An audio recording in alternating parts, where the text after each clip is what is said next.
Swiggity sorty, let's get that booty.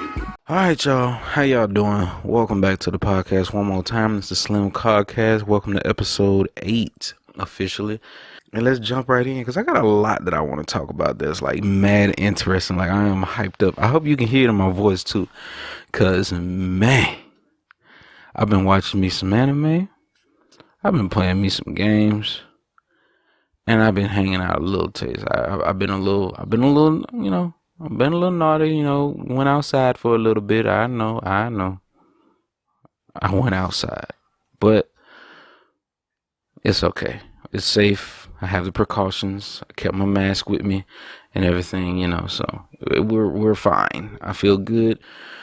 And we're going to get into this podcast. So this week, on today, which would be March 19th. This is what's been going on for me. First thing, anime reviews. A friend of mine, the dilemma that I faced with watching anime lately was I had a lot on the backlog, and even my backlog had a backlog because if you make a proper backlog, you got to have priority stuff that you want to get to first instead of just going down the list of the backlog, because some stuff gets recommended and they're not really as good, or it's not your preference but it was another friend's preference, things like that. So you gotta like really find out which one you would watch first. Luckily, I find people with similar taste than I have, and they know what I'm into. So I think I whittled it down to like 3 choices based on what some people recommended to me, and I just spitballed it at one of my friends. I said, which one of these 3 anime should I watch next, because I made a promise to the people on the podcast, and I want to deliver on that promise. And he gave me the option, out of the 3 options I gave him, he chose Dr. Stone. He said, you are going to love Dr. Stone. You need to watch it. That's going to be your next favorite. And I said, okay, cool. I'll go for that. I'll try that. And boy, let me tell you something. I started Dr. Stone, and next time I looked up, I did like 7 episodes.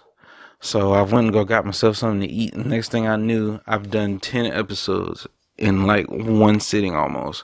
So I said, yeah, I'm going to enjoy this wholeheartedly. Now, my opinion on Dr. Stone is that this anime is amazing because there's little bits and pieces of action, but that's not the whole point of it or the centerfold of the narrative. The whole point of it is that it is such a smart narrative. It's the parts that I enjoy out of an anime. Like, and don't get me twisted that to some of you might think, oh, it's obvious. Yeah, it's intelligent. That's the whole point. Duh. I know some anime fans that their belief of anime is supposed to be shonen. They believe that anime is supposed to be fights, action, power levels, and this, that, and the third going on. And they won't watch any other form or type or genre of anime. So it has to be said, this right here, Dr. Stone, it's like if my favorite Joseph, young Joseph Joestar, were, if he were to keep making up these super tricky plots and plans to just circumnavigate and trick so many of his antagonists and villains while having fun doing it, just being a madman, and it's great, and it's got some good comedy in there as well. The characters are enjoyable too. Every character, and for those who don't know, okay, before I go forward, because I haven't completed it myself. Like I said, I only did the first 10 episodes, but the whole premise of Dr. Stone is, here's a short synopsis, would be that it's modern day Japan, and there's smartphones, there's technology, etc. Okay, like we're like modern day as in 2016 to 2019, whatever year it's set. I forget exactly what year that it was set, but apparently one day there was a huge green wave that enveloped the earth, and as it did so, it turned every single human being and avian on earth into stone. Now, because of this, there was only a few people who had awakened and still grew, still broke out of the stone. And one of the first people to do so was Dr. Stone himself. Now, this is our protagonist. They introduced him, and he is a science.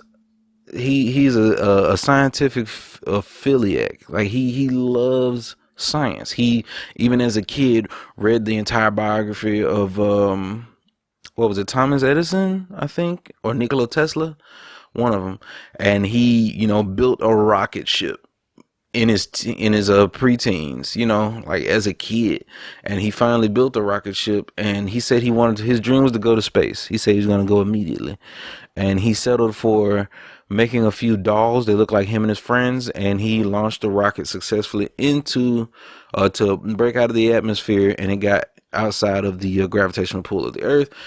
Well, I won't say the gravitational pull, but it got out in orbit, and now the dolls are forever floating in space. So that was a pretty neat, little backstory for him, without going into too much spoilers. But basically, this guy single-handedly, and with his friends along the way, found a way to turn the humans from stone back into their, normal selves and revert the process, as well as he's using his vast knowledge of scientific, where it's elements, minerals, engineering, anything that you could think of, and history as well, to help him navigate and bring about the technological civilization again. He's trying to hit the fast forward button on all of these civilizations that mankind has witnessed and lived through in order to get back to his own. So he's speeding past Stone Age to the Bronze Age and everything else, prior and onward. He's just, doing what he can to make things happen, and it's amazing. And the way they set it up with the plot devices are ingenious. So, even beyond that, they go a step further. What makes the anime so smart is that as they do things for the necessity of their survival, more aspects of mankind and human behavior for self-preservation and politics are born right before your eyes. And it's beautiful because it's a direct poetic, I won't say it's a commentary on it, but it's a great metaphoric representation of how all the things that we have in our society now have evolved from small little ideals, people who think different from another and have a disagreement on philosophies or outlooks and etc. So yes, different methods and whatnot. It's great, the tribal behavior, and the needs, the difference in needs of a civilization based on the comfort of their living or the privileges that they have there in their immediate surrounding. It's astounding, the exploration of the self-identity and the ego of the human being. Like, it's they do it all. And just by example, without going into spoiler territory, there was a scene. Everything I've talked about thus far has been about in the first 4 episodes. So they came into contact with a herd of lions. I forget the actual term for a gathering or group of lions. But I guess you say, was it a pride or a pack? I'm not sure. I think a pack is for wolves. But the more important thing is the lions were about to attack and kill them, possibly for food and hunting. Now, they also even mention that, keep in mind this, the humanity has been petrified into stone for 3,700 years. So because of that, these animals have never seen a human being. They don't even know what one looks like. So as soon as they see one, it's a foreign creature and it scares them. So the first thing that they think to do is to either kill it, dominate it, or get rid of it somehow. And that's exactly what they do. They tried to do immediately once they saw our protagonist. Now, their choice in order to survive was to unpetrify or depetrify this young high school kid who was like a number one boxing champion and amazing fighter and top of the line physical fitness when it comes to fighting, that is. And they did so, told him what was going on, and he defended them all. He's basically strong enough to defeat a tiger with one punch. He literally punched the tiger in the face as if his name was Kiryu from the Yakuza. Not a tiger, the lion. The lion, and just defeated the whole herd or whatever you want to call them. And he told them, you will now not have to worry about any animals attacking you anymore. I'll take care of all the fighting. And then they found out that he can hunt well as well, because he would go and get boars and kill them for, pork meat and fish, in the ocean. And he would come back, with gang of fish. And they said, okay, so he'll handle the hunting as well. And everything's coming together great. But then there's a plot twist. And that plot twist would be, that plot twist would be the opinion of the opportunity that's set before them, meaning the perspective of Dr. Stone and this new guy. Whereas basically, because you can pick and choose who you want to depetrify, that means you can pick and choose how to shape the coming world. And the way he looked at it is, spoilers, because I won't go any further than that. But if you like the premise that I told you thus far, you have to check it out. It's Dr. Stone. It's on 24 episodes. It's amazing so far. I'm loving it myself. And everything I told you was literally like within the first 4 or 5 episodes. So you should love it. And for those science head, the nerds out there like I, who enjoy breaking down and talking about, chemical compounds and reactions and this, that, and the third, and the processes thereof, synthesizing and making the necessary tools in order to bring about modern day technology, would be, all of that is in there. It's all there, and it's very interesting. And they don't gloss over it too much. And anything that's unsure is, they don't go into detail. They don't filibuster. They don't BS you. They're not gonna bullshit you. So, yeah, check it out, Dr. Stone. That's my anime of the week, and most likely next week I'll let you know once I finish this anime what I think about it, and if I picked up another, where we're going from there. But Dr. Stone is the gas, and I am running on it. It's dope. Next, aside from that, there was also a movie I watched, animated movie. Because NetherRealm Studios, the people who used to be Midway, that developed the series of Mortal Kombat, they are now partnered with WB's. They're now a parent company that helps with their development and funds them. So that's what gives them the liberties to be, and the better connections to put these new characters in DLC in Mortal Kombat. Because of this, you have a rare opportunity that's happened recently, something that's very unique, and it's called Mortal Kombat. What was it? Mortal Kombat. It's a new animated movie made by WB Animations, and WB Animations usually makes the DC originals, like Justice League War, etc.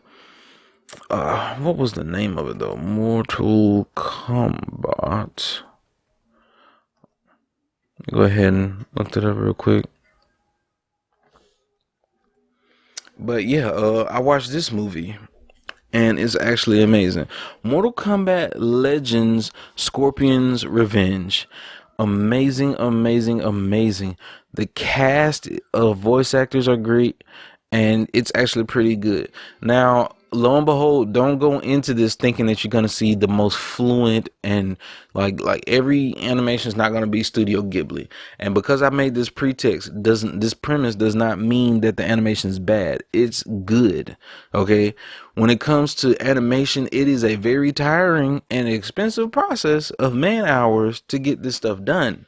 So you cannot expect Ghibli quality of frame rate and art detail when it comes to animations, especially for one-off animations.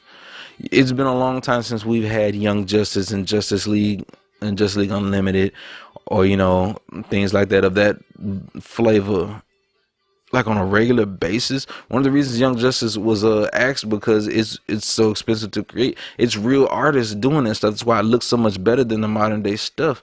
Teen Titans Go is made.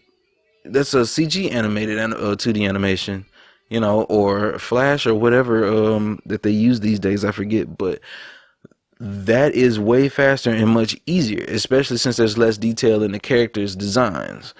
But when you have these high detail character designs and concept art, you're gonna have to sacrifice something to make it affordable and a doable, one-time project. So sometimes frames get cut. Sometimes they get right to the point and don't just exaggerate too much of the action.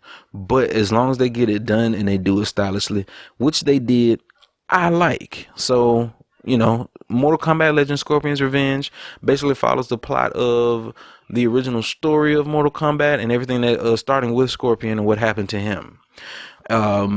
Now, with this series, I don't think it's going to be a one-off because the way they knotted a lot of things and gave some detail, it might be a series of animated original films.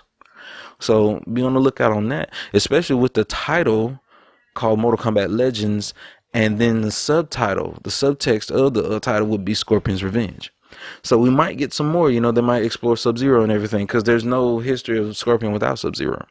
But if anybody who knows their Mortal Kombat lore, Scorpion was born through a man named Hanzo Hasashi who had a wife, family, and a full village, and he was a part of the Shirai Ryu ninja clan. And the clan was destroyed and killed one by one. The entire clan was killed by the what's the name of Sub-Zero's clan? The Lin Kuei ninja clan.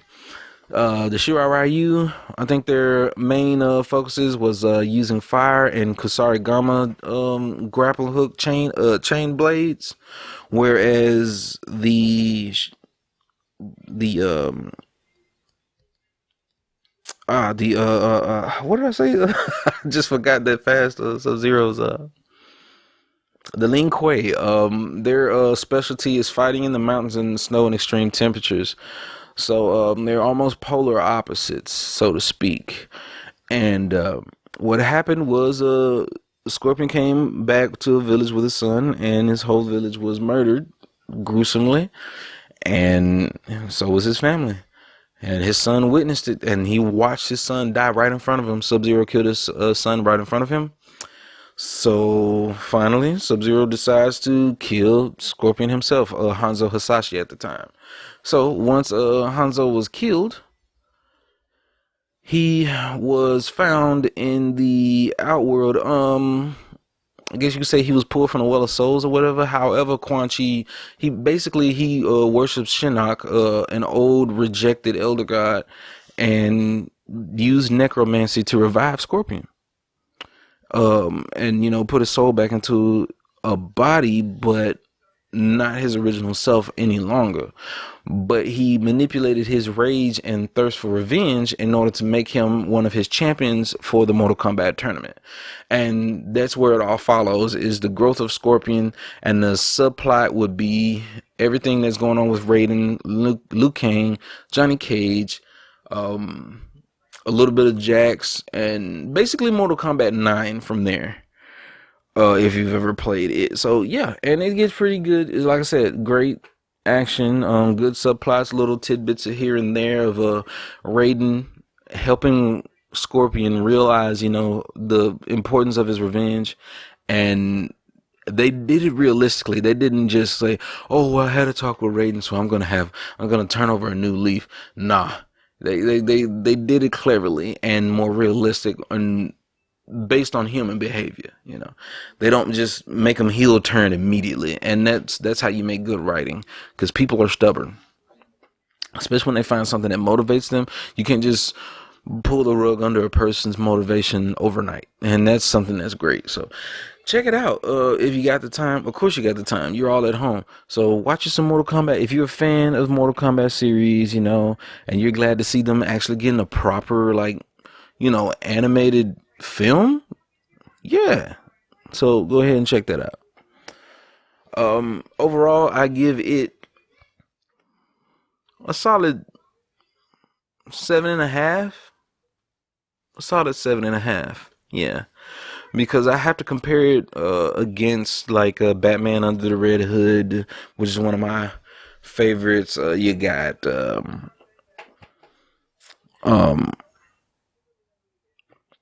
I can't recall if I put Son of Batman in my top 3 out of the DC originals, but there's a lot of good ones. Excuse me. I know the original Wonder Woman DC original movie was amazing. That was fire. And what else was so good that I trying to recall? Justice League War was okay. But decent. But yeah, in terms of DC animation, it's surely not in my top 5s, maybe, or 5 or 10, but it's definitely worth a watch and enjoyable because, DC, WB animation fan and Mortal Kombat fan.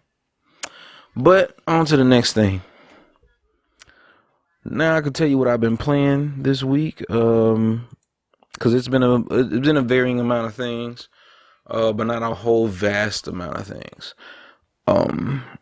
I heard there was a free Destiny 2 is free to play now, but I've already had it from PlayStation Plus availability, but I think it's just the base game.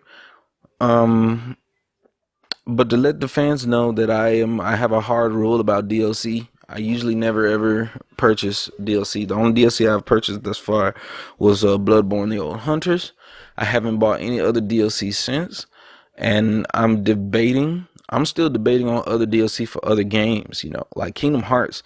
I hold Kingdom Hearts to a much higher regard of a priority to get DLC for, and Dark Souls 3, I want to get that DLC. So, but the biggest thing that hurts me with Destiny is, they made it free to play, which is okay. There's a whole game there for everybody who's not playing DLC, that's nice. But we had issues with,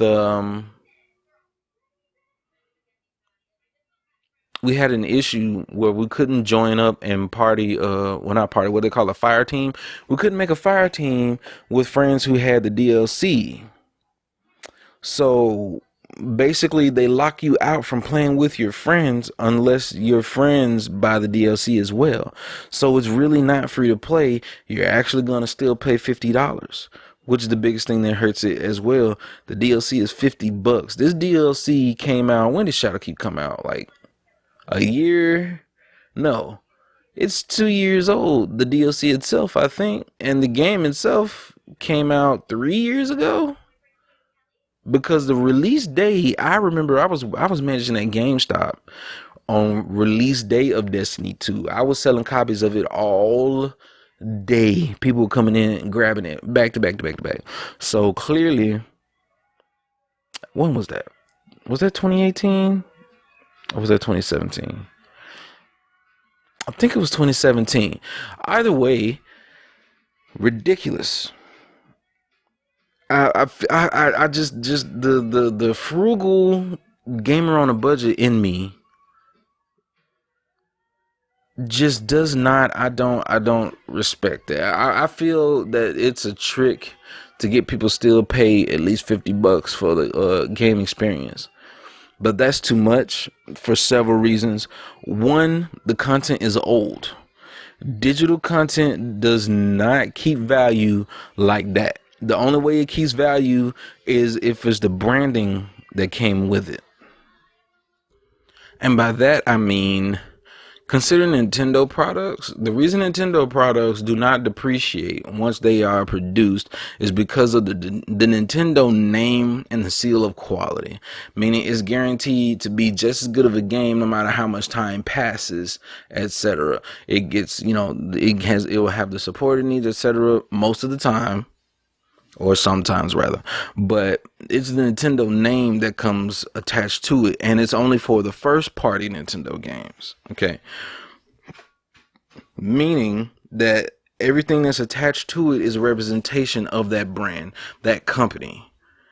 And when it comes to these third party titles, they depreciate faster because most of the time, once they make their initial sales and profits off of it, it's irrelevant if it's bought from that point on.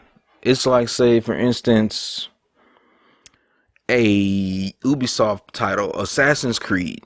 Okay, let's say Assassin's Creed 2 is the same Assassin's Creed when it was released, but it's old, it's dated, and it is shovelware at this point. Now, for those who don't know what shovelware is, it's basically old software that does not have a real purpose or just doesn't have value anymore. Like, the only people who could appreciate it are those who are into the vintage or collecting of that, specific series.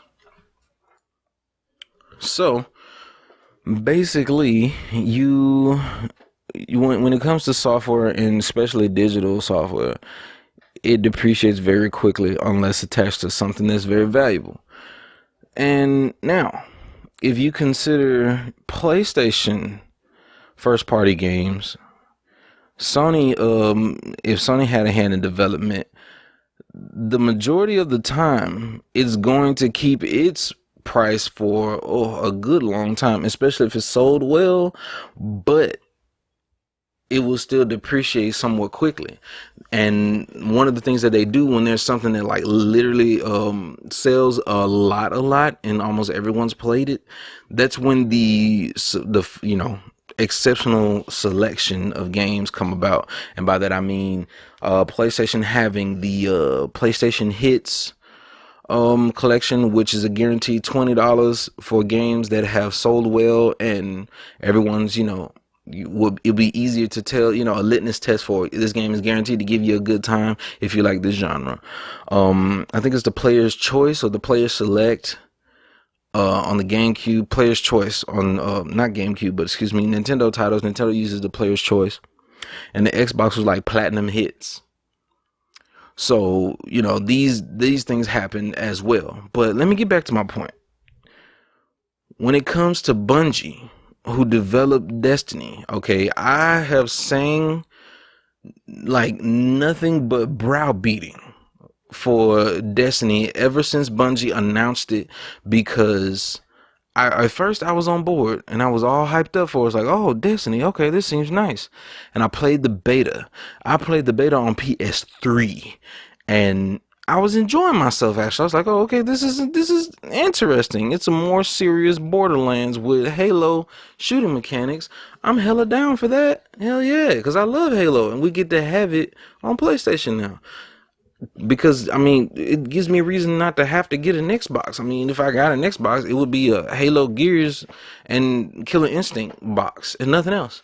And I wouldn't see myself getting a whole box for 3 games, But now that the 360's lifespan is gone, I might actually pick one up because it's worth having one, since they had a bunch of exclusive titles. The Xbox One, however, is still a maybe. Even 5 years from now, I don't even know. I'm not sure. Especially if nobody's playing Killer Instinct online anymore, I don't really have a reason to go and get an Xbox One in the future. But let's get back on topic once again. The fact that they said it's free to play, and then all of the content is behind the paywall of $50. Now, I know what some of you are saying. It's just $50, just $50. A game on a budget. Okay, this channel is not exactly huge yet. If $50 was easy for me, then yes, it would be very worth it. I still want to spend it because I want to play with my friends.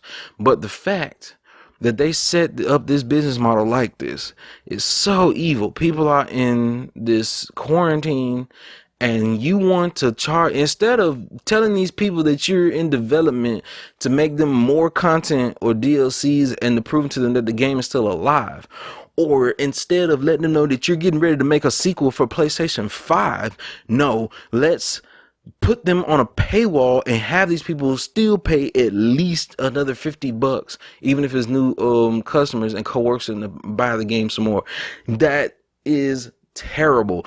And I'm not saying make the complete game free. I can understand that, but that DLC ought to be $20, dog.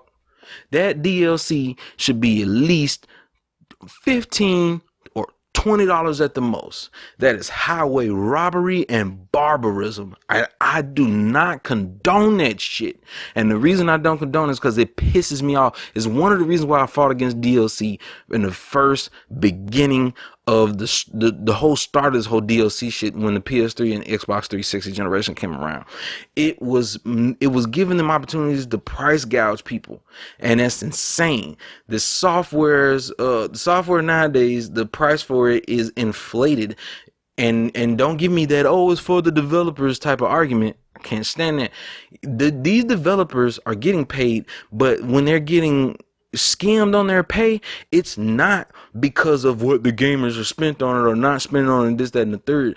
It's not even that. They're getting scammed because of management and everybody at the top before the paychecks get cut are taking bigger cuts before it gets down to the people. And there's very few development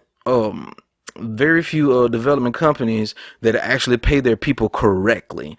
There's people like Satoru Iwata at Nintendo who took a pay cut so that his other developers under him would actually get paid properly. You know what I mean? Like coding, you literally become a code monkey, and they will work you until that game works perfectly or representative of the brand that it's supposed to represent. Think about it. People just not going crazy over Rockstar games working people to death and this, that, and the third. No, this is not new. Okay, this is like Nintendo's the only company that's literally been transparent for years about how they try not to overwork their people and make them be expressive and make the best game that they can.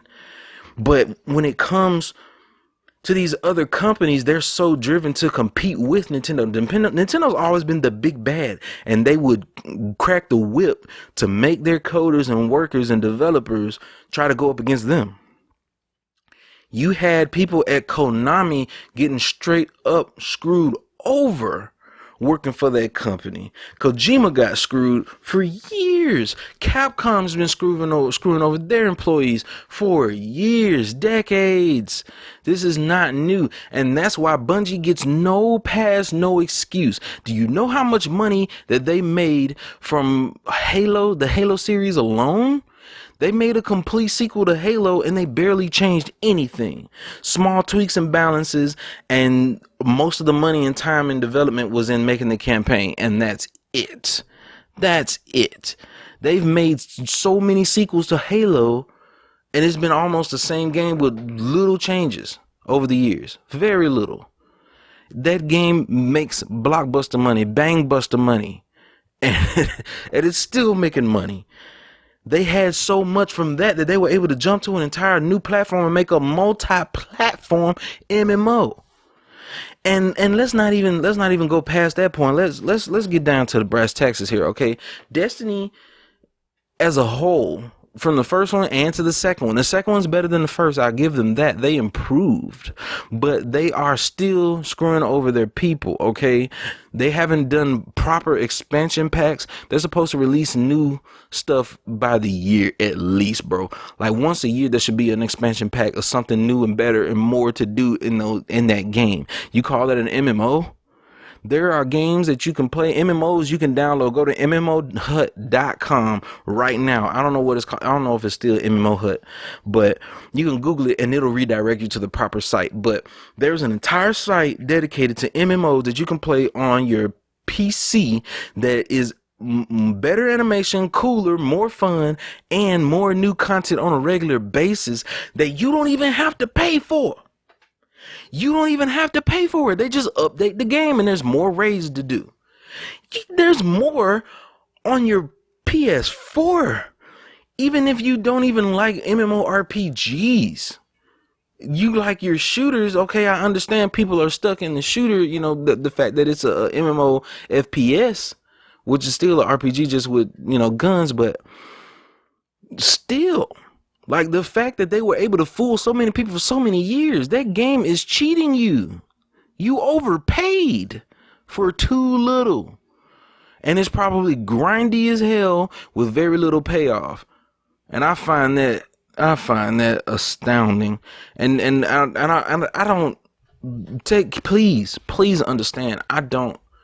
This is not a new opinion. I've always felt this way about Destiny when I played the beta for Destiny 1, I was excited. I said, this is nice. If they add some more stuff, more content, things to do, then this might be a great game. This might be something amazing and worth buying for brand new. When they released the game, I found out it was the exact same damn game that was in the beta with no added content. Bare bones, almost nothing when it released. And then they came around with 2 and they just fixed the little things that people complained about the most and the loudest complained about. But it don't seem like they really pushing to make it better. It's been the same shit, and then they included other new mechanics and aspects of gameplay that completely imbalanced it as far as I've seen. But I'm not going to speak on that because I didn't go into detail on it, and I'm not going to play it like to that extent. Maybe it's a huge maybe. If they drop the DLC price, I might. But when it comes to MMOs and sharing your opinion on it, you can't fully experience an MMO until you pour like 40 to 50, maybe 80 hours into it just to get a good feel. That's when you just now get into the groove of it, because those are games that are engineered to give you upwards of 500 hours of gameplay or 3 times as much.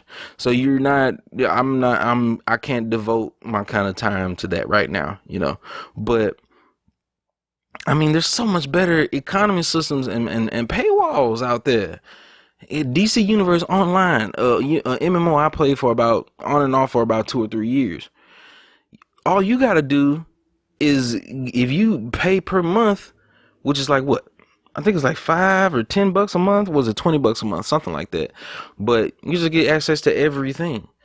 And if you don't want to do that, you just buy the packs, the expansion packs when they come out, which they already are like $10-$20, and you have them for life. So that's beneficial, because if you're the one who wants to play the game on a regular basis, but you can't play, religiously, then hey, $10 this month, play some DCUO. Okay, playing some more, $10 this month. Oh, I'm not gonna be home for the next few months. I got to go do business trips or something, or I'm in the army, I got to get deported, or this, that, and the third. Okay, just don't pay for the packages. Come back, all right, drop a few ducats. Tired of paying per month? Go ahead and buy the full package. Boom. And it's still cheap. It's still cheap. It's ridiculous, bro. It's ridiculous. I can't understand or fathom how people still let this go on, but I'm glad it happened, because if they do this again, they won't be able to get away with it. Okay, and there should be, like, when Destiny 1 dropped, the only reason people got quiet about Destiny 2 is because people thought that people were smart enough to leave it alone at this point. But Bungie, they fucking it. Okay, they don't need this money like that. All right, they're doing just fine. They're doing more than fine. Ain't nothing wrong with them. So I just don't condone it. But I've been talking about this long enough. I'm ready to move to another topic. But I find that very foul business practice. That's BS. Now, there was a new character released on Overwatch called Echo. It's finally released. We had a teaser trailer for her around last year or so, I want to say, called Reunion. It turns out she was the one in that little stasis egg, or the transport that you had on the payload on Route 66, and that was cool. And since she was revealed, the payload has been different and the egg's been opened, and that character is actually pretty dope. I've been playing her a bit myself and been carrying with the team. Sometimes things don't work out because, after the first few hours to a day or two, everybody's paranoid about her because they know what she can, do if you let her run wild. So they get crazy paranoid and they'll immediately go to a hit scan and try to kill her immediately. Roadhog snatch her up as soon as they can. So it happens. That's how that is. But all in all, she's super good. I've been killing people, like killing people with her, and she can melt shields with her sticky bombs, and that's super useful. I even had a play. Excuse me, let me take a sip of water. Been doing a little drinking last night, so a little dehydrated. But I had a play a few days back where it was the last few seconds, and we were trying to push the payload to the third point on King's Row.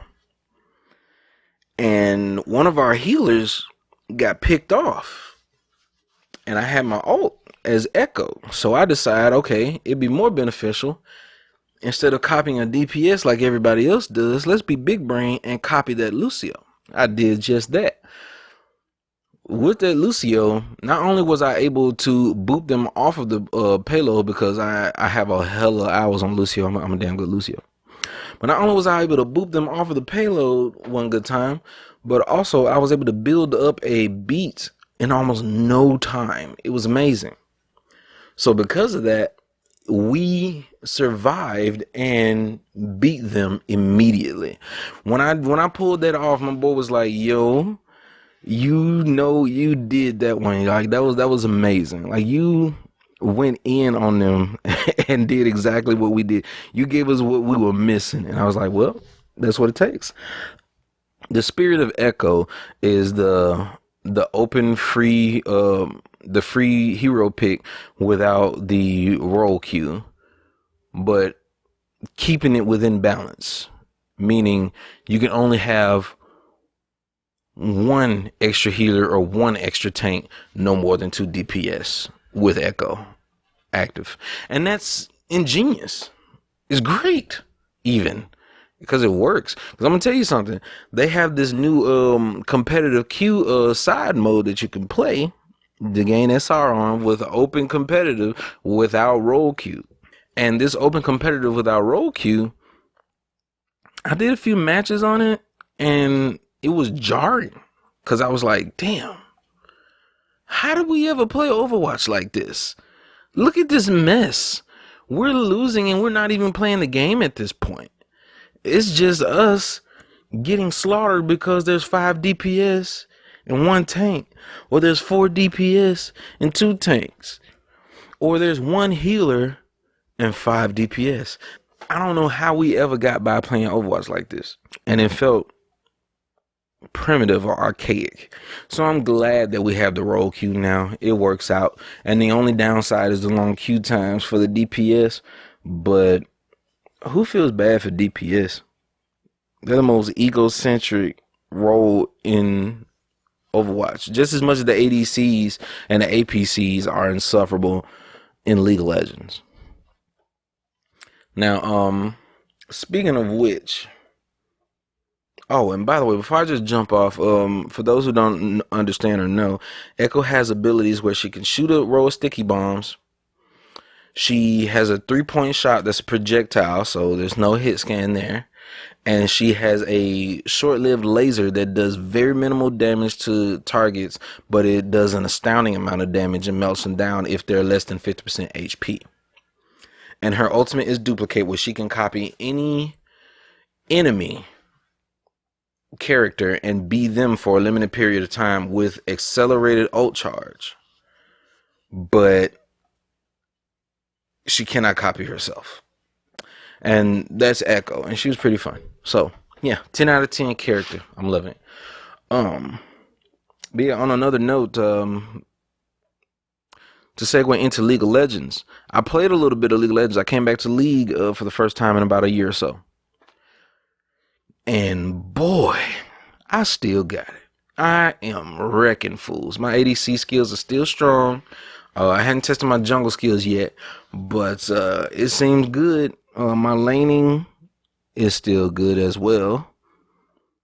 And I might play a little more League lately, you know. And I'm surprised that Riot actually considering these people who the whole biggest appeal of League is that everybody can play it. So that shit needs to be accessible, and it needs to be able to run on toasters. And boy, damn, boy, let me tell you something. That game has been optimized. The UI works so much better. It used to be laggy. It used to be real laggy and too busy. Way too many, fetches and checks through the network just to pull up all this different stuff. So there's a little bit of delay all the time. It's much better. It's much better now, and bearable. So I'm digging that. I might burst the dust off Udyr and see what we can do to some people. Tear them up real good with our Freddy Krueger claws and see what's the deal. But yeah, League is still somewhat decent. I had to get acclimated to a new meta, but we'll see. I might play a little more of it. Another game that I've still been on my Hollow Knight. Hollow Knight has been intense. It's been getting better and better. I'm actually getting to the late game where I hadn't gotten I've only done one Dreamer so far. I got 2 left, but I can literally access them anytime. It's just, I want to explore these other areas. And I've just gotten to the point where my last area to explore, I think, is like Deep Nest and maybe one other area. And I just did this one boss in the Queen's Gardens. With this one girl, Bug, that's been going around, trying to keep motivated. She's basically Siegmeyer or Siegward or whatever the girl. What's his daughter's name? He's basically her, and all of them put into one character. And she's trying to stay motivated. And she uses this huge, it looks like a dragon tooth, huge weapon, heavy weapon. And she's been going around tearing things up, and I like the character. But as soon as I beat the boss, cinematic finish, he kills her. And she sacrifices herself after she got stabbed. She go ahead and finishes it off. And boy, it hit me in the feels a little bit. Because I was like, when I first beat it, my first reaction was that supposed to go like that? I was asking the chat. I was streaming. I said, is that supposed to happen that way? Was that supposed to happen that way? And it's like, yeah, that's what's supposed to happen. I was like, damn. Because I was hoping he would say no, and then I would redo the fight. I would have redone that fight, just reload that save. But yeah, good game though. The upgrades are so good. The locomotion and movement. Oh. That was actually redundant what I just said, but I don't care. Dude, that game's traversal is so good. It's addicting. It's so addicting to the point where I always forget where I'm going on the map because I'm just having fun platforming. That's good. That's great. So yeah, Hollow Knight, still doing good, getting ready to finish the base game. And I spent about almost 4 hours. Or was it 2 hours? I think I spent almost 2 hours trying to defeat the 3rd trial in the Coliseum of Fools. Man, Coliseum of Fools, dude. That 3rd trial is evil. You hear me? It's wrong. And they had no business making it that hard. That being said, I enjoyed myself. But that 3rd one, it kicked my ass, man. But I finally finished it. I finally beat it. Here we go. I feel like I'm in the home stretch. I feel like the hardest stuff is behind me already. Because that 3rd trial was ridiculous. But every boss after it has been like kind of a cakewalk. Yeah. Especially the hardest thing to do right now is just to still get acclimated. In order to beat the previous boss in the garden, I had to make sure that I perfected or at least learned second nature using my new dash. Now that it has invincibility frames to dash through enemies. And that right there, the chat was looking at me like I was crazy because I couldn't master it, fast enough. But the truth be told is, I have to unlearn so many years of platforming and Metrovania gaming to be able to do that. Because the dash mechanic, whenever I play anything that's got a dash mechanic, all my Mega Man skills resurface. So everything Mega Man tells you dash to get around or over obstacles and enemies, never through. And it was hard for me to get used to in Mighty Number 9 as well as Hollow Knight. So, which this game is more worth it than Mighty Number 9. But that's not the point, neither here nor there. The point is, yes, using the dash for iframes is a bit weird to me, but I'm getting used to it. And yes, I am a huge Soulsborne fan, and I've got hundreds of hours into Bloodborne, but that's a different kind of dash, and its function is home on the same button. It's mapped on the same button as the dodge roll, so it's literally not just your dodge or your dash, it's your iframe button. And I'm not used to my iframe button being my dash.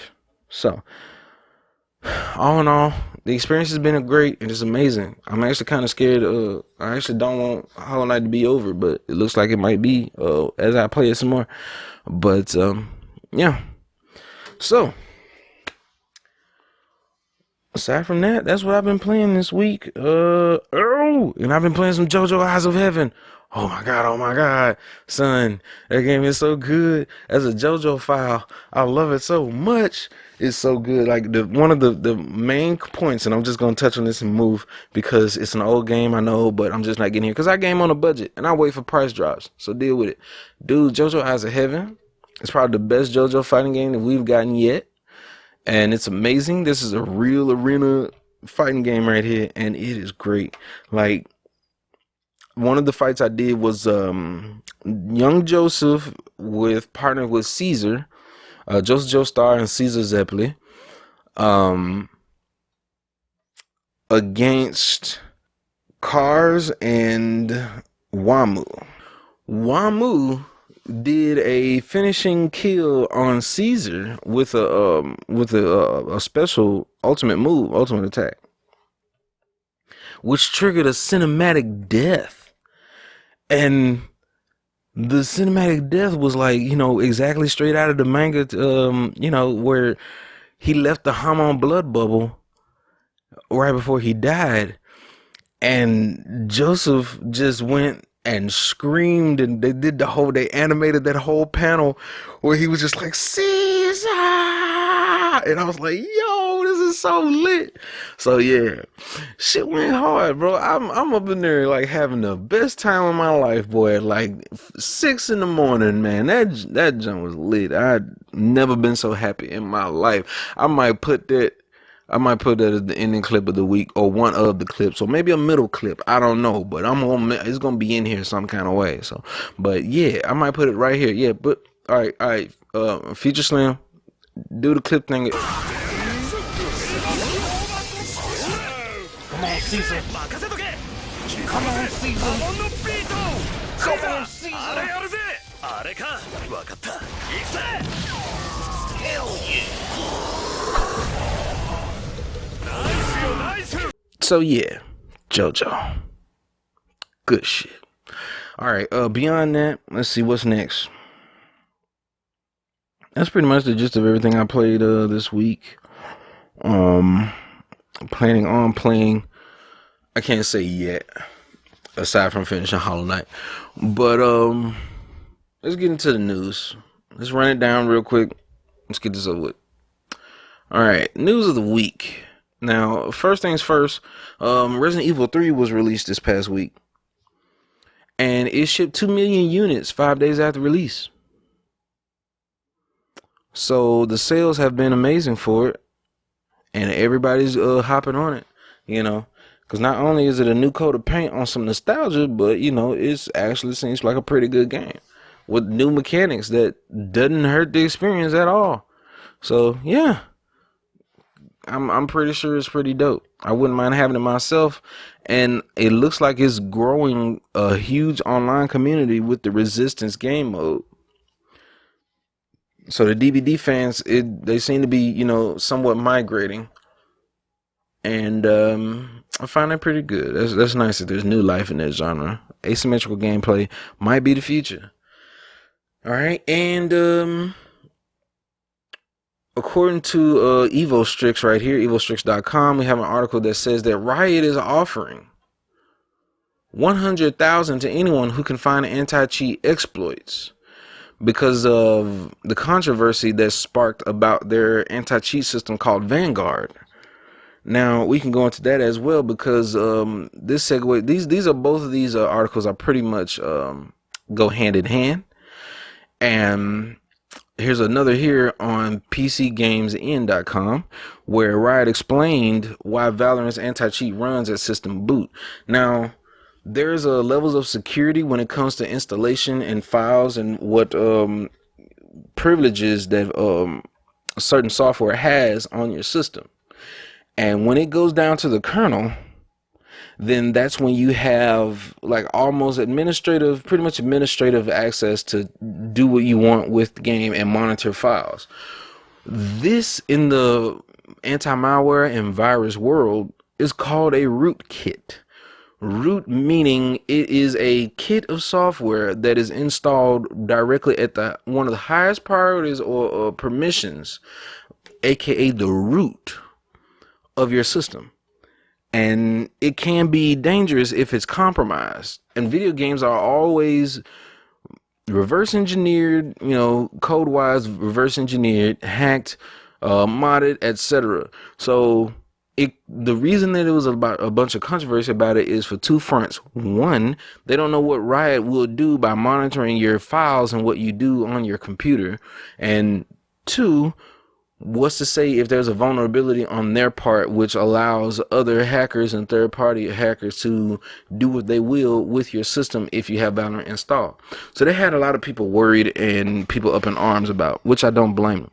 Now, right now, they're looking for alternatives, and I guess they're putting out bounties for people who find anti-cheat exploits. And to explain the reason why Vanguard works the way it does is because most hacks and cheats, speaking from experience, when it comes to online games, have to modify the game files before the game is booted and it starts injecting, loading into your memory, into your RAM. But 9 times out of 10, most of the security checks are like, checking each file before boot, making sure that every single file is present or unaltered or matches up with the files on the current version that you have, the current patch version that's on the server. And if it matches 1-to-1, we allow you to connect. Things like that. Those are just small examples. But right now, what Vanguard does is they're trying to circumnavigate all these other people that have workarounds for those things where they stealth edit the files and whatnot, where certain things can't be checked, and they would boot up the hack first, let the hack maybe affect the movement in your mouse and keyboard while the game is active, and things like that, and then just translate it into raw input, etc.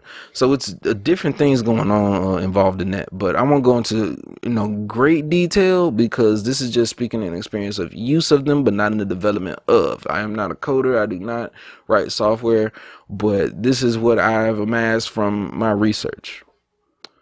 Now, because of this, they do what they can to find out if anybody is editing the files, and they can monitor that at the highest, privileges in order to circumnavigate it. Now, of course, I'm sure they're not going to just outright just delete those edits or those files or whatever, but most likely they'll, be able to see what's happening, see what's changed and what's done, and then they'll be ahead of the curve and how to counteract it and then implement as such. So yeah, that's pretty much the gist about everything that has to do with Vanguard. I don't really want to go into too much detail about it, but yeah, right now it according to the article, they are offering just like Nintendo, but a little bit more, $100,000 to anyone who can find the anti-cheat exploits. And basically break it down, if you find anything that's a network attack with no end user interaction, that's going to be the maximum bounty, worth $100K. If you find a network attack requiring user interaction, then that'll be about $75K. And basically, if they have access to execute code on the kernel level, or if they're able to access sensitive data of other people and data mine other people. And once it gets down to sensitive data that requires interaction, then that'll be about $550K. And a local attack for privilege escalation in both categories. Code execution on the kernel level would be 35K, and unauthorized access to sensitive data would be 25K. So that's the bounties that they have available for any white hat hackers. Because and for those who don't know, there are black hat hackers who do things just for the laws or for their own personal gain, just to make money. But there are also white hat hackers, those who hack to counteract the malicious behavior and intent of the black hat hackers. So you're going to have those people going around and doing that as well and helping out where they can. And this would be good for them. This is a healthy practice because they can actually make a living by doing the good that they set out to do, which I agree with. That's fine. Nobody wants cheaters in their games, and there's way too many people out there with disposable income that pay for these hacks. Because think about it, on the opposite end, the only reason these hacks really exist in such a robust manner is because people make them and they charge a lot of money for them. Like, people pay thousands of dollars for these aimbots and these wall hacks, and it's ridiculous because to me it makes no sense. Because why would you even do this if you can't enter tournaments or you can't really make a living off of it? Then you're pretty much screwing yourself, because once you have to live stream or play in front of other people, you're gonna expose yourself easily.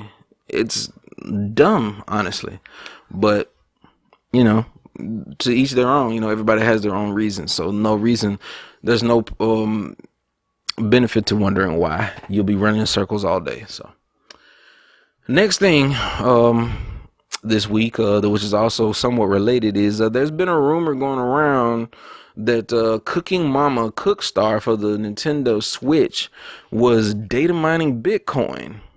I think I covered it last week, but I did a little more follow-up research on it throughout the week, and I actually have there's a guy that you can subscribe on YouTube, what's his name, some ordinary gamer, I think. No, ordinary gaming, but my boy Mudahar, the guy of the channel, basically his whole shtick is gaming and anything that has to do with hacking, software, soft modding, etc., and internet security, and educating the people about it, those who don't know. And I enjoy he has a little side series called Deep Web Browsing, where he goes into the deep web and exposes a lot of things that people just don't know about it.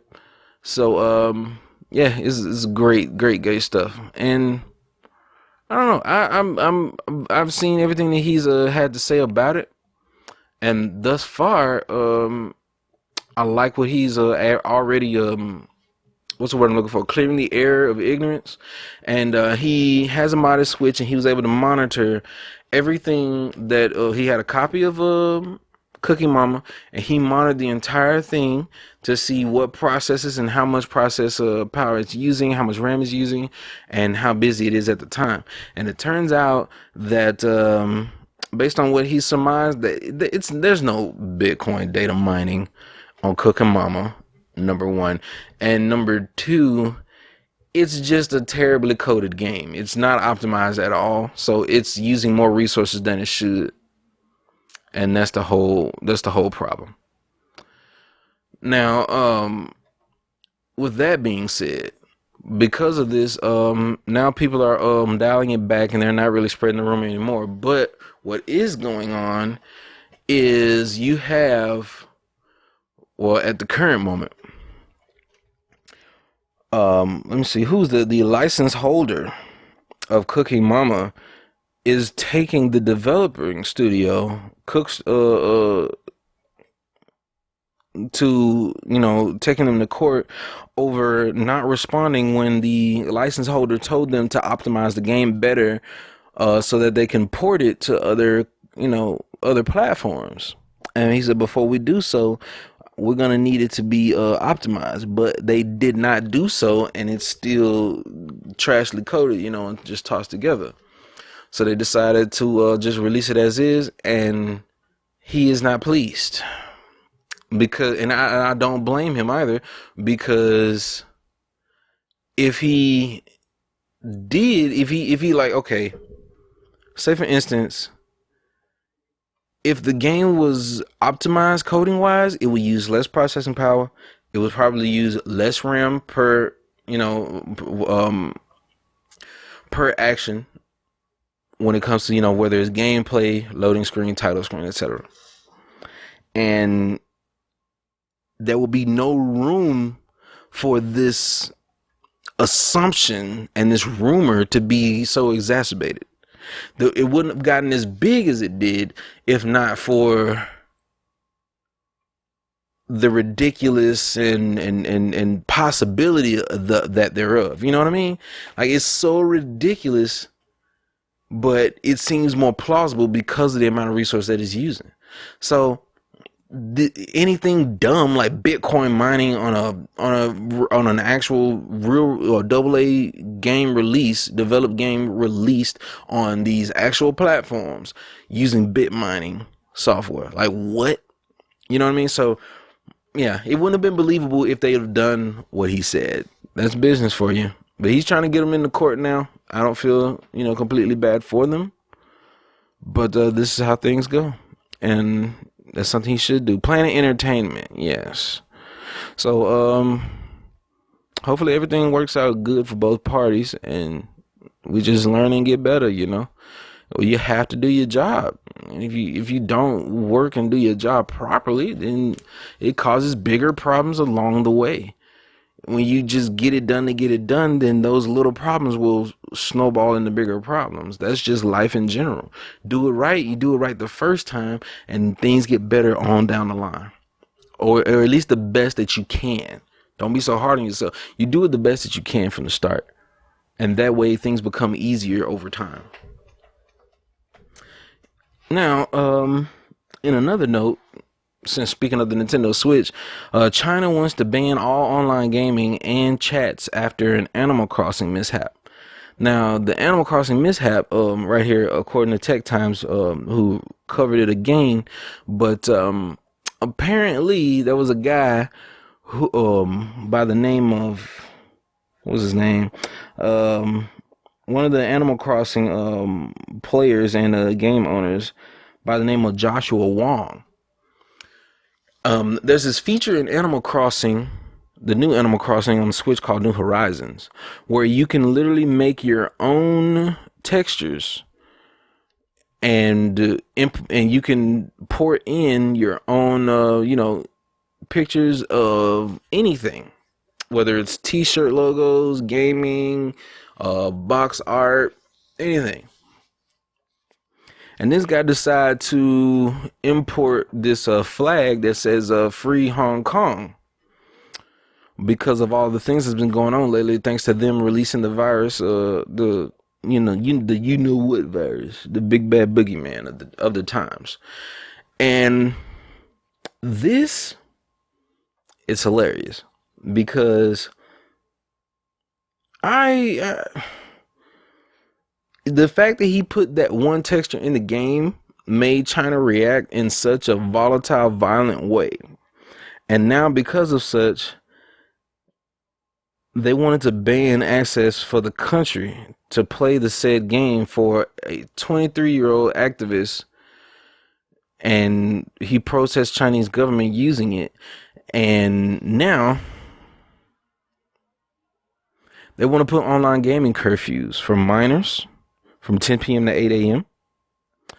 And they want to limit the capability of online chat as well. Now, they haven't exactly put this in effect, but this is what they said they want to do. They're considering doing it. And I find that, that's a big yikes. Like, I don't know what they thinking, but some governments would like the heavy-handed approach. Can't really judge it. Just gotta admit that it's different from what we have. So, some ordinary gamers is the guy that you would want to look at. Take a look at him. And since I am a fan of his content, and he's a pretty stand-up guy. Very he's got a lot of humility. He's got good character. So I would even advise you to subscribe to him. Subscribe to me too. But check him out, and he will give you the whole lowdown on things that's going on right now. When it comes to PC gaming and cybersecurity. Now, next topic. According to TechRadar.com, Sony is encouraging social distancing by gifting 2 free PlayStation 4 games, and you can find them on the PlayStation Store. It should be either under the free category, or it should be like advertised on one of the main menus or whatnot of the PlayStation Store. But if you have a PlayStation 4, you now have access to 2, but technically 4 games for free. They're giving away the Naughty Dog classic trilogy of the Uncharted series, Uncharted 1, Drake's Fortune, Uncharted 2, among these, and Uncharted 3, Drake's Deception, are now all available in a collection and for free for everyone who owns a PS4. Also, you can get yourself another game called Journey, which is a classic indie title funded by Sony, which is very, very huge. It's amazing. I played it myself on the PS3. Highly recommended for anyone who hasn't played it. Very, very good story. Not that long either. I think it's about 5 hours of gameplay, about 5 or so hours, and it is dope. So anybody who likes, art and, metaphysical type things, check that out. That's something that's very deep. But yeah, I would recommend that, and there you have it. So be sure to pick up your 2 copies. They're available for a digital download. So have at it. All those games are quality. Well, the first Uncharted is debatable. I don't know if it aged that well in the world of 1,000 third-person shooter games released a year, but hey, it's something to do, and it's still a good story. Now, according to IGN, which I don't really, spend much time on IGN. I try my best. I would skim their articles, but I don't really like to, use their source and whatnot. But just to get it from the horse's mouth, there's a new GTA in development, the GTA 6. And Rockstar reportedly making changes to fix crunch culture, which is something I touched on a bit earlier in the podcast during the rant about them overworking their coders and their developers. And the crunch has been real for Rockstar over the years. And there's been a lot of, people coming out about it, complaints, and people trying to change it. So, yeah, there you have it. It's not much going on in the article. You can't read it though, but it's basically just going along the lines of they're gonna get it into development, but it's gonna be a while before the game is underway because they're gonna, basically take their time to make it instead of overworking the staff, which is a much better product overall with the patience. Anything worth having is worth waiting for, and a rushed game, I hate to say it because it's a meme at this point, but a rushed game is always bad. But again, that you wait for, it has the potential to be amazing. So there you have it. And yeah, so as long as one of the things about gaming that is lost on a lot of people is the developers have to have fun making it. Not all the time, but most of the time they have to have fun making it. Some of the best games were made because developers had fun making it. So Super Metroid, developer had fun making it, and it was his baby. He stayed overnight and slept at his desk in order to finish it, at the deadline. Spider-Man 2, the most revolutionary web swinging mechanics that were so good that it stayed alive through cult favoritism and came back in the latest Spider-Man installment, Marvel Spider-Man, and makes it a much better game overall. Like, it's amazing. The Amazing Spider-Man games 1 and 2 were trash because they abandoned the swinging mechanic, which there is actually having to swing on buildings instead of him just shooting his webs off camera and swinging on clouds. But yeah, that's what's been going on, and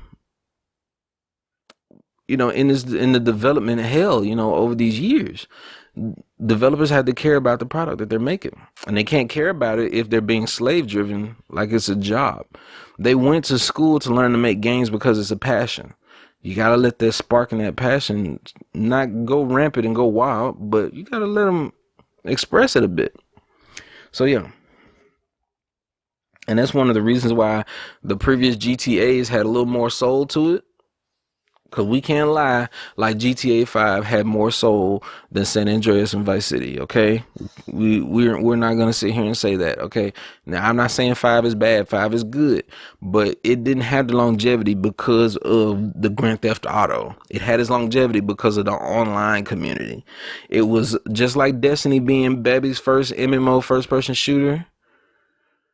GTA 5 is Baby's first open world MMO. Modern day MMO, and it's one of the only ones you can find on the market, especially on console and multi-plat, and it's highly moddable on PC, so it's just rife, and the name is popular, so it was guaranteed to make money.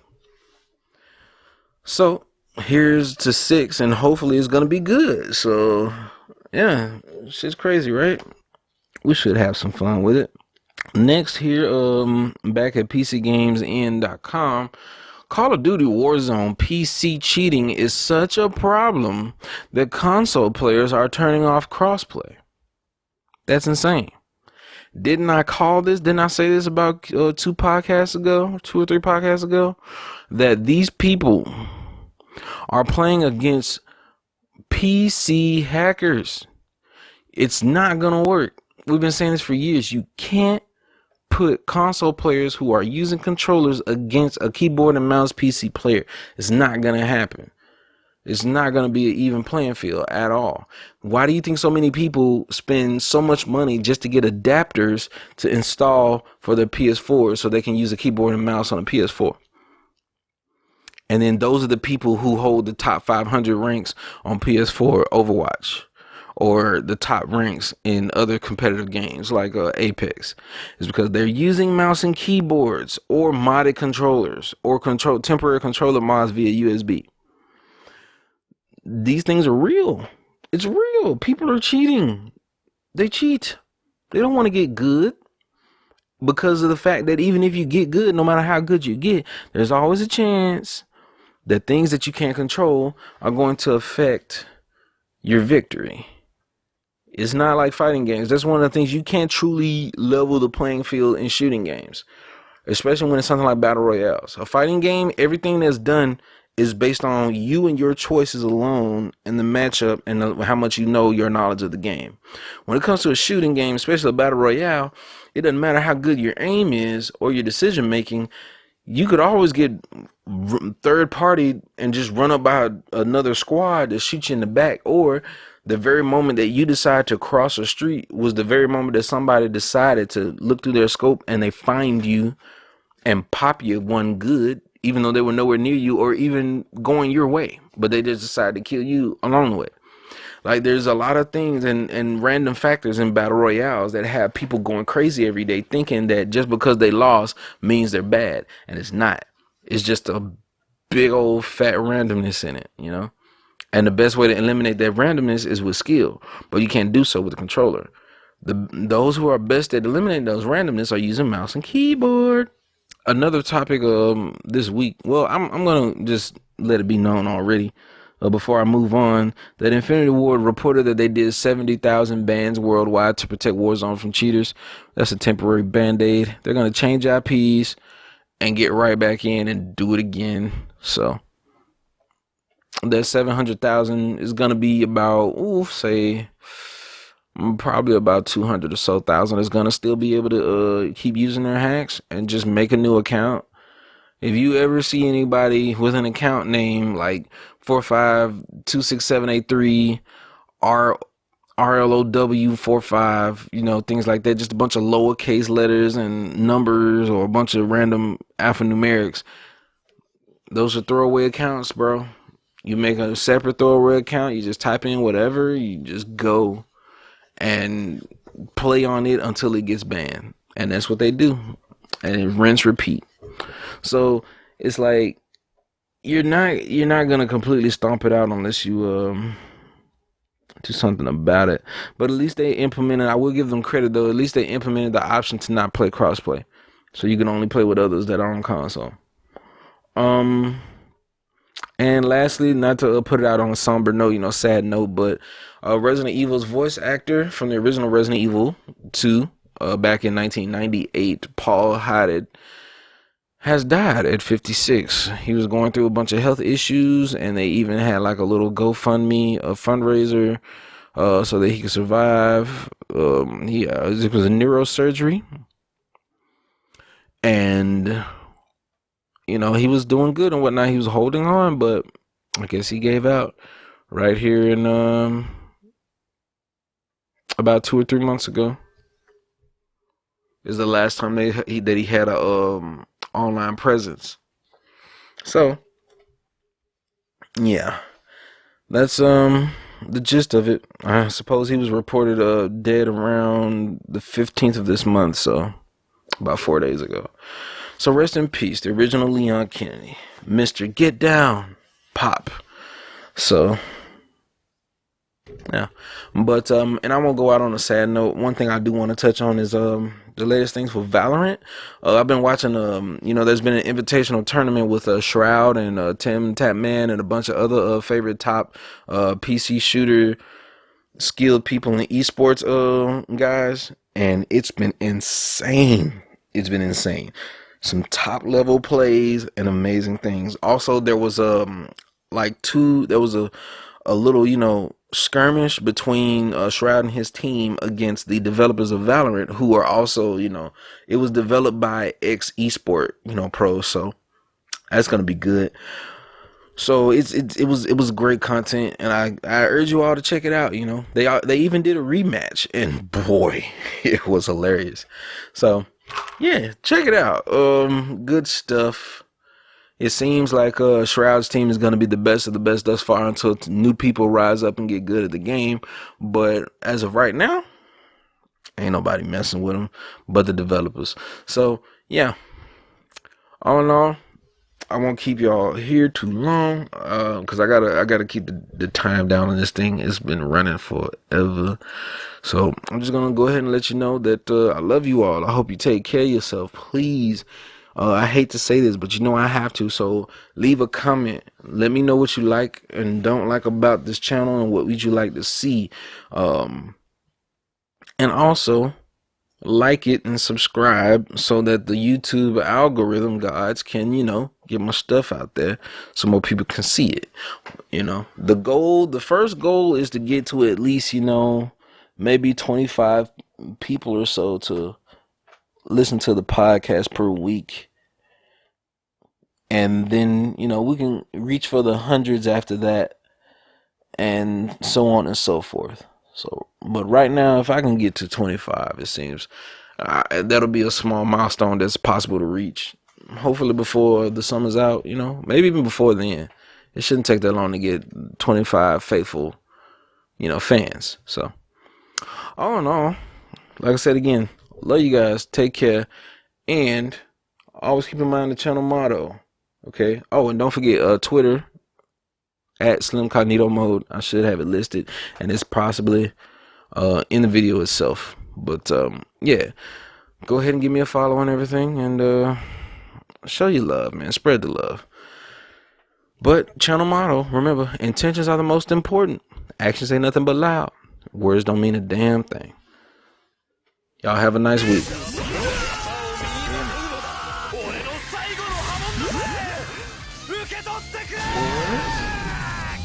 The Hamon blood bubble?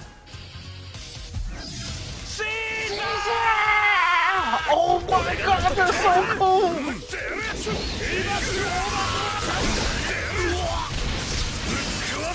Yes! Oh my god, this game is so lit! Oh my god! Yo! お前がいたからこそ一族の無念を晴らせたのだ。感謝するぜ、ジョジョ。This game is so good. This game is so good. Dude. Oh man, damn. Damn. Okay. I'm gonna go to bed. Go ahead, go to bed. Damn. お前が素直な態度を見せるなんて君